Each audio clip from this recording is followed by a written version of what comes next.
Olá, vamos falar um pouquinho sobre os corpos celestes no espaço, né? E aí para começar a falar sobre isso, a gente vai falar sobre a esfericidade da Terra. E aí, esse assunto tem gerado uma polêmica, né? Porque tem voltado à teoria do terraplanismo, que é antiga, muito antiga. E aí, certo? Dentro do ponto de vista científico, nós sabemos que a Terra é redonda, certo? Ela é uma esfera. Agora, quais são as evidências, né, que nós podemos comprovar justamente essa esfericidade da Terra? Então, a primeira evidência que eu trago para vocês são os barcos se afastando. Porque à medida que nós vemos os barcos se afastando, certo? Como a Terra ela tem uma curvatura, certo? Por ela ser uma esfera, o barco ele não some por completo. Então, primeiro vai sumindo, vai desaparecendo quando ele vai, né, se afastando no horizonte. O seu casco para depois sumir o seu mastro. Se a Terra fosse plana, quando a gente fosse olhando o horizonte, um barco se afastando, a gente ia ver ele sumir por completo. Então ele ia apenas diminuindo de tamanho, mas todas as suas partes continuariam visíveis, certo? O que não acontece quando a gente observa esse barco se afastar. Então essa é uma evidência, certo? Outra evidência é o céu estrelado. Por quê? Porque a gente olhando o céu, certo? Dentro de pontos de vista diferentes, de hemisférios inclusive diferentes, nós observamos estrelas diferentes, constelações diferentes. Por exemplo, a constelação do Cruzeiro do Sul, ela vai ser visualizada no hemisfério sul. Já a constelação da Ursa Maior, da Ursa Menor, nós vamos ver no hemisfério norte, certo? Se o céu fosse plano, a gente veria, certo, o mesmo céu. Não haveria mudanças, né, nessa visualização. No entanto, ela há, né? Inclusive, a própria questão dos dias e das noites. A Terra ela recebe iluminação diferente, né? Então isso mostra que ela é, na verdade, redonda, né? E aí, outra evidência é observar os eclipses lunares. Porque quando a gente observa um eclipse lunar, a sombra, no caso do eclipse lunar, é a Terra que gera sombra na Lua, porque ela fica entre o céu ou entre o Sol e a Lua. Então ela gera uma sombra. Então o que a sombra que nós estamos vendo é de uma esfera, certo? Se for um eclipse parcial, a gente vai ver a curvatura que esse planeta apresenta. Se for um eclipse total, ele vai cobrir, certo, a Lua, mostrando essa esfera que ele apresenta, como a gente está vendo na imagem, né, aí do lado. Então, observar o eclipse lunar também é uma forma de verificar a esfericidade da Terra. Outra forma é subindo a montanha, porque à medida que a gente sobe uma montanha ou sobe em lugares mais altos, a gente aumenta nosso campo de visão. Então a gente aumenta a quantidade de coisas que nós estamos enxergando.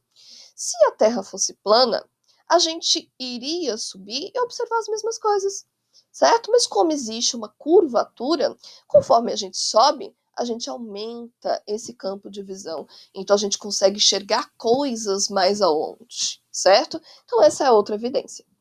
Outra evidência, certo, importante, é a observação das sombras. Porque se você observar dois elementos, certo, no mesmo horário, em locais diferentes, a sombra gerada, ela vai ser diferente, por conta justamente dessa curvatura.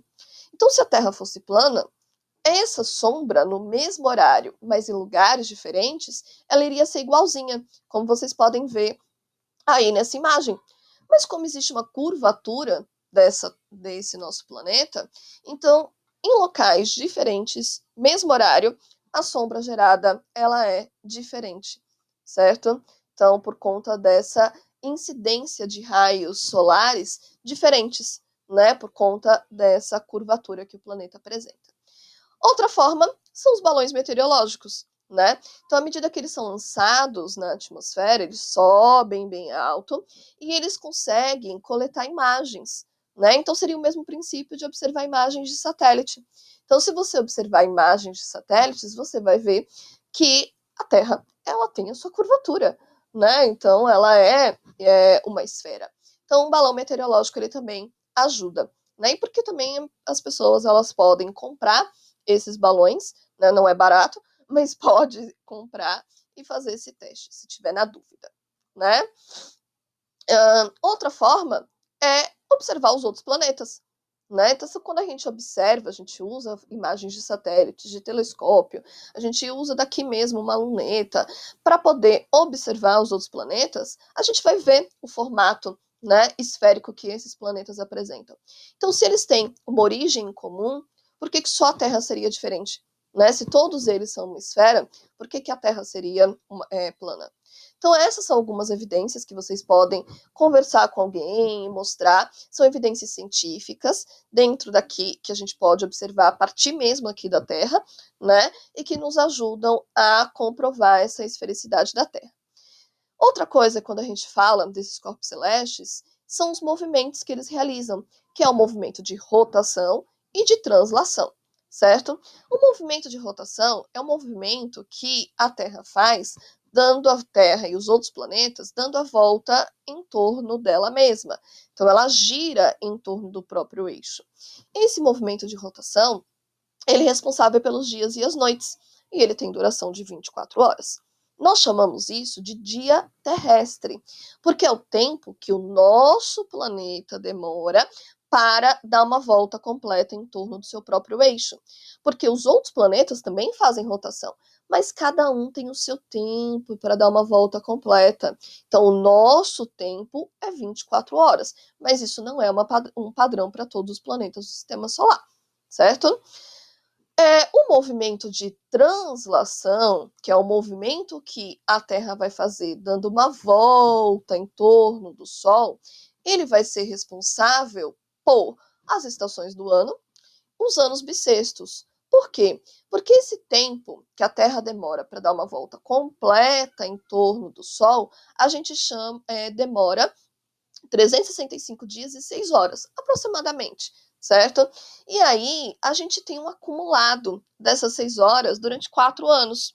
Então, a partir desses 4 anos, essas 6 horas acumuladas, vão dar 24 horas, que é um dia a mais, que entra em fevereiro, certo? Então, esses anos bissextos, eles são gerados pelo movimento de translação, mas a partir desse acumulado dessas 6 horas, né, que a gente aproxima ao longo de 4 anos, tá? Então, é muito importante a gente saber qual é a relação desses movimentos com a nossa vida. Outra coisa interessante é que esse tempo, né, de 365 dias e 6 horas aproximadamente, que a Terra demora para dar uma volta completa em torno do Sol, a gente chama de ano terrestre, porque, novamente, é o tempo que o nosso planeta demora para dar uma volta completa em torno do Sol. Então, isso não é um padrão, porque cada planeta ele tem o seu tempo de translação. Todos eles vão fazer o movimento de translação, certo? Porém, cada um dos planetas do sistema solar tem o seu tempo de translação e o seu tempo de rotação. Então, o ano terrestre é o tempo que nós contabilizamos para o movimento que a Terra realiza, certo? Por isso que a gente chama dessa forma. E aí pode servir, inclusive, de comparativo, né? Porque a nossa medição de tempo. E aí a gente tem os chamados modelos, né? Que foram desenhados ao longo da história para definir qual o astro que ocupava a posição central do nosso sistema, certo? Então começou com o movimento do geocentrismo, que é o movimento que colocava a Terra no centro. Então esse modelo ele foi proposto por Cláudio Ptolomeu, e esse astrônomo, ele acreditava que a Terra ocupava a posição central, como vocês podem ver aqui na imagem, certo? E estavam os outros astros celestes, como o Sol, a Lua e os outros planetas, girando, certo? Ao redor da Terra. E ao final desse espaço ocupado pelas esferas terrestres, estavam as estrelas, certo? Então essa era a ideia de Cláudio Ptolomeu. Mais tarde, mais de 1000 anos depois, certo? com as observações mais avançadas, né, do céu, percebeu-se que, na verdade, existia uma mudança. Não era a Terra que ocupava a posição central, e sim o Sol. E esse modelo ele foi chamado de heliocentrismo, né, que é o Sol no centro. E esse modelo ele foi proposto por Nicolau Copérnico, certo? E Nicolau Copérnico ele desenhou esse modelo, né, colocando o Sol no centro e os planetas têm desenvolvendo órbitas circulares ao redor desse Sol. E aí a gente sabe que mais tarde, posteriormente, isso foi mudado por Johannes Kepler, né?